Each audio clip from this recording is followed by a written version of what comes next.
The Korean War is often called the Forgotten War. Despite limited media coverage, the war had far-reaching consequences.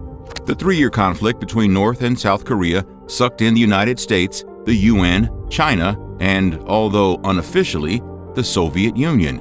It pitted capitalism against communism, and it set the tone for the American-Soviet Cold War that would simmer for the next 4 decades.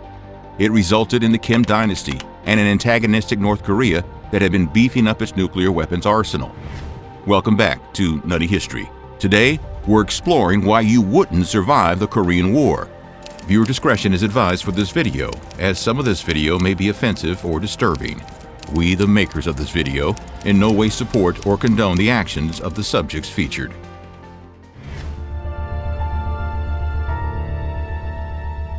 Of course, the main reason you wouldn't survive the Korean War was because it was a war.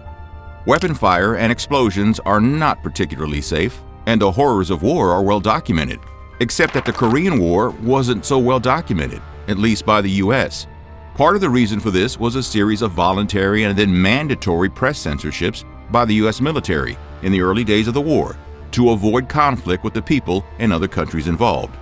Another reason was that the Korean War came right on the heels of World War II, right before Vietnam, and amidst the very beginnings of the Cold War. There was definitely war fatigue among the soldiers in the US military. The number of enlisted soldiers in the military had shrunk from more than 12 million in 1945 to just 1.5 million by 1948.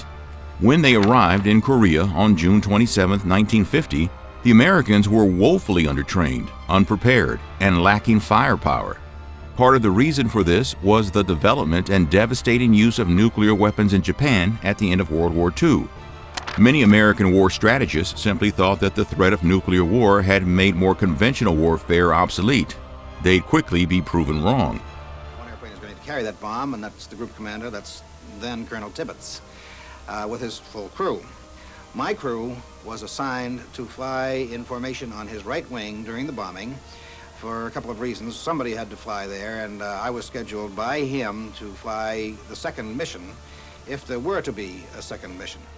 At the beginning of the war, there were reports of American bazooka shells simply bouncing off the Soviet-supplied North Korean tanks. Firearms were not working. Radios were not working. It was a bit of a mess.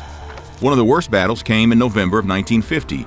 China entered the war in support of North Korea and proceeded to beat back the U.S. 8th Army at the Battle of the Cheongshan River.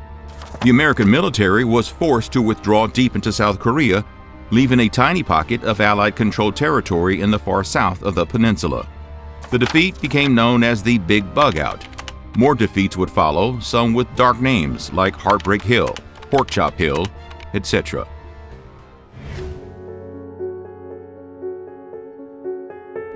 By the end of the fighting in 1953, a vast number of its people had perished because of the war. Of the nearly 5 million total casualties during the war, an estimated 2 to 3 million of them were not in the military. That's around 50% for those of you not too good in math. It's estimated that in the South, 750,000 non-combatants perished, with another million reported as missing. North Korea lost 20% of its population, and at least 1.2 million of its people perished during the war. Despite the defeats early on in the war, the American military bounced back, having many victories, and carried out a very persistent aerial attack across North Korea. By the end of it, 85% of the buildings in the north had been destroyed. According to military strategists, more than 200 bombs had to be dropped in order to have an 80% chance of hitting a specific target. It was one of the most destructive and costly bombing campaigns in military history.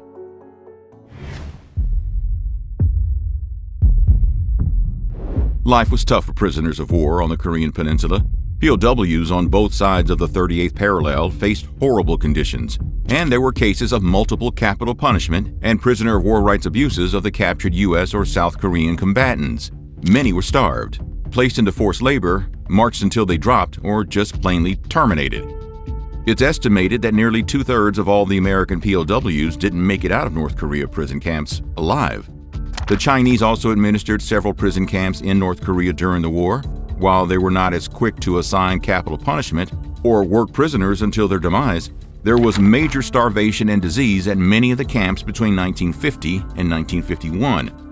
According to reports, more than 40% of American soldiers held at the camps perished during that time. The number of South Korean POWs that were held in the North remains unknown. The South Korean government reported that a little over 42,000 South Korean soldiers went missing during the Korean War, but less than 9,000 of them returned. Nearly 14,000 were confirmed as having been given capital punishment, while 19,400 remain missing to this day.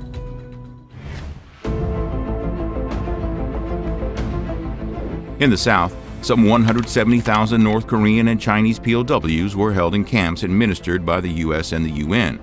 Compared to the North Korea camps, POWs in the South were treated a bit better. South Korea and the U.S. abided by the laws of the Geneva Convention that laid out the humane treatment of prisoners of war. On the way to Pyongyang, the men that would fall out were beaten to get back in the column and go on.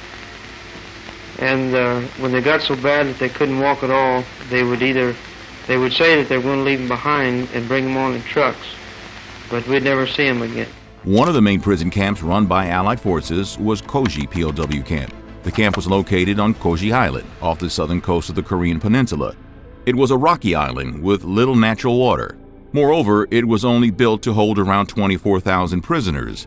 By 1951, there were more than 130,000 prisoners packed into the camp, some of which were pro-communist, others who were anti-communist. The North Korean prisoners quickly began organizing and tensions built, both between the POWs themselves and with their South Korean guards. Pro-communist North Koreans began infiltrating the camps by intentionally getting captured and began sowing more discontent amongst the prisoners. Violence eventually erupted.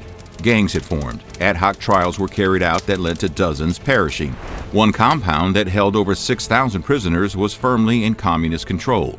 When the prisoners refused to let South Korean guards into the compound for a routine check in February of 1952, the U.S. military came in and did it forcefully. When troops entered the compound, the pro-communist prisoners attacked them with whatever tools they could find. When it was over, 140 of the prisoners had died, with just one U.S. casualty. The communist prisoners were not finished, though. Later that year, they captured the camp commander, General Francis Dodd. They held their own trial of the general, as the rest of the guards and military men watched from behind the fence. Instead of resorting to violence, the prisoners gave their captors a list of demands. Eventually, captives and captors came to a deal, and the general was released.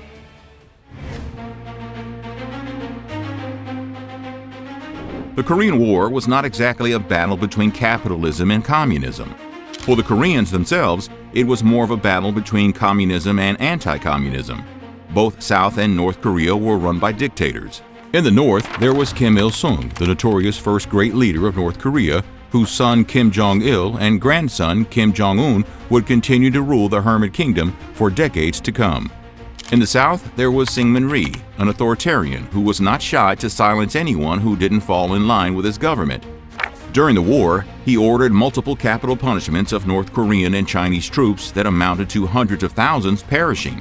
Even some of his own soldiers suffered because in what became known as the National Defense Corps incident, more than 300,000 South Korean soldiers drafted into the service at the beginning of the war perished due to starvation while marching towards the front lines of the war. It turned out some of Rhee's top officials had embezzled the money that was supposed to go towards buying food for the troops. Instead, a lot of the money went directly into Rhee's pockets. What other shocking facts do you know about the Korean War?